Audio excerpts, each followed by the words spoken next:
greetings. This is Reverend Yui McCormick of True Vow Temple. In this presentation, the 8th of 10 parts, I will be talking about the Hoben Pon, or Skillful Means chapter, whose initial prose passage is recited in the morning and evening devotional practice and other services of Nichiren Buddhism. In this video, we will cover the following portion of the Hoben Pon. Shari hatsu fu shu bu setsu shoi sha ga bu shōgyō judai ichi nange shiho Yui Butsu Yo Butsu nai no kujin Shoho Jisso. Which means, enough Shariputra, there is no need to say more. Why is this? Because the Buddhas have fully attained the Dharma that is foremost, rare, and difficult to understand. Only a Buddha together with a Buddha can exhaust the true reality of all things. In this passage, the Buddha states that he is coming to the end of what he can say about the Dharma that is foremost, rare, and difficult to understand. The Buddha was not trying to teach a religious creed or a speculative philosophy or attempt to present an objective scientific treatise about how things are. The Dharma, truth or reality, is something that one must see for oneself. The Buddha's teachings may indicate true reality. They may provide guidance and instruction for one's practice, but they are only pointing the way for one's own direct realization of the truth. When one has such a realization, one may then see that the words of the Buddha are in perfect conformity with it, and, in fact, are also expressions of the true reality. But before such a realization, the words are only instructions and second-hand descriptions to guide and motivate those who have not yet broken the sleep of ignorance and delusion. This may remind us of the analogy of a finger pointing to the moon, which Nichiren criticizes in his treatise Kaimokusho, the opening of the eyes. According to Nichiren, the Zen Buddhists of his time claimed that the Lotus Sutra is a finger pointing to the moon, while the Zen school is the moon itself. After grasping the moon, there is no need for the finger to point at it. Zen is the heart of the Buddha, while the Lotus Sutra is merely his words. This analogy of the pointing finger is not, however, a Zen teaching. It comes from the Lankavatara Sutra. In that sutra, the Buddha says, Mahamati, if one person points to something with their finger, and a foolish person looks at their finger, they won't know what they really mean. In the same manner, foolish people become attached to the finger of words, and because they never look away from it, they are never able to discover the true meaning beyond the finger of words. In a sutra that was probably composed in China called the Sharingama Sutra, we find another version that includes pointing at the moon. The Buddha tells Ananda, you still listen to the Dharma with a conditioned mind, and so the Dharma becomes conditioned as well, and you do not obtain the Dharma nature. It is like when someone points his finger at the moon to show it to someone else. Guided by the finger, that person should see the moon. If he looks at the finger instead and mistakes it for the moon, he loses not only the moon but the finger also. Why? He mistakes the pointing finger for the bright moon. So this analogy is a teaching of the Buddha. What Nichiren objected to was not the analogy, but how the Zen school applied it in his day, by suggesting that Zen was the unspeakable truth, while the Lotus Sutra was just mere words that could be discarded. The idea that the truth cannot be found in the surface level or conceptual level of words is in fact consistent with the four reliances that Nichiren often appealed to from the Nirvana Sutra. These are, rely on the Dharma, not upon the person. Rely on the meaning, not upon the words. Rely on wisdom, not upon discriminative consciousness. And rely on the Sutra of definitive meaning, not upon the Sutra of provisional meaning. From these, we can see that Nichiren also recognized that we must go beyond words to their meaning, and beyond our discriminative, our conceptual consciousness, to the perfect wisdom that comes from directly seeing and knowing the truth for ourselves. Here, too, in the opening of the Skillful Means chapter, the Buddha is telling Shariputra that he has come to the limit of what words can convey, though he will go on to further indicate the truth through the doctrine of the one vehicle, and later by revealing the unborn and deathless nature of Buddhahood, as the rest of the Lotus Sutra unfolds. Next, let's look more closely at the last sentence. Only a Buddha, together with the Buddha, can exhaust the true reality of all things. In this sentence are two very important phrases. The first phrase is Yui Butsu Yo Butsu, which means only a Buddha together with a Buddha. Many have taken this phrase, and I agree with them, to mean that the true nature of reality is something that is neither subjective nor objective. It is intersubjective. It is a reality that comes about through the interrelationship of all beings, of all things. Here is how Brook Ziporyn explains this phrase. You'll notice that the Buddha doesn't say just that only a Buddha knows the ultimate reality of all things. He instead uses a strange phrase, only a Buddha together with a Buddha knows the ultimate reality of all things.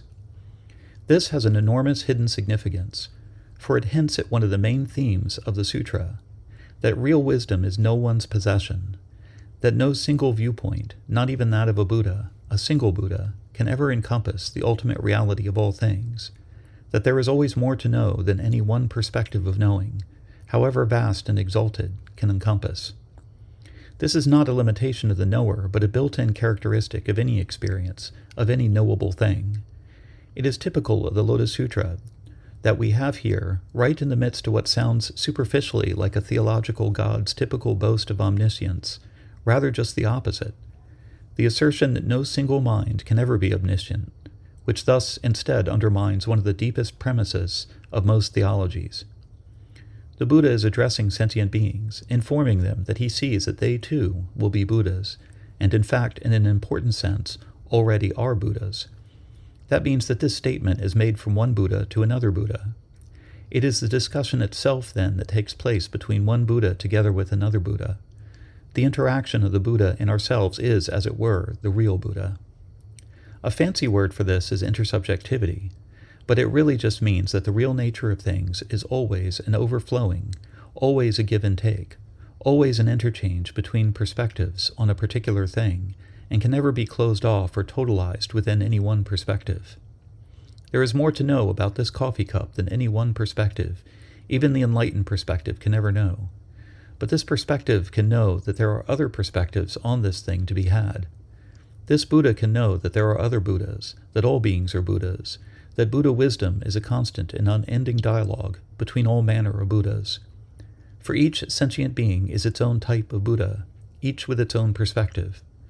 When I am told by the Buddha that I will be a Buddha, I can project that Buddha I will someday become, looking back at me, as the pre-life of his Buddhahood, as a form in which his Buddhahood appeared. When I think of that Buddha, I and the Buddha who is me in the future, who sees me also as a Buddha, are two Buddhas. It is this wisdom that is the knowledge existing only for a Buddha together with a Buddha. The 13th century Zen master Dogen saw great meaning in the phrase Yui Butsu Yo Butsu.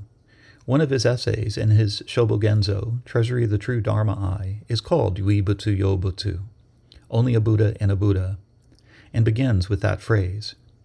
In that essay, he speaks of the intersubjectivity of our practice and the practice of Buddhas in the following passage. Again, all Buddhas of the past, present, and future have already practiced, attained the way, and completed realization. How should we understand that those Buddhas are practicing together with us? First of all, examine a Buddha's practice. A Buddha's practice is to practice in the same manner as the entire earth and all beings. If it is not practiced with all beings, it is not a Buddha's practice. This being so, from the moment of arousing the aspiration for enlightenment to the moment of attaining enlightenment, all Buddhas realize and practice the way together with the entire earth and all beings. You may have doubts about this, but the ancient Buddha's word was expounded in order to clarify your confused thinking. Do you think that Buddhas are other than you? According to this teaching, when all Buddhas of the past, present, and future arouse the aspiration for enlightenment and practice, they never exclude our body and mind. Understand this. To doubt this is to slander Buddhas of the past, present, and future. When we reflect quietly, it appears that our body and mind has practiced together with all Buddhas of the past, present, and future, and has aroused the aspiration for enlightenment together with them. When we reflect on the past and future of our body and mind, we cannot find the boundary of self or others. With what delusion do we believe our body and mind is apart from all Buddhas of the past, present, and future? Such delusion is groundless.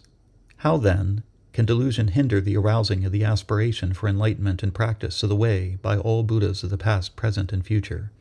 Thus, understand that the way is not a matter of your knowing or not knowing.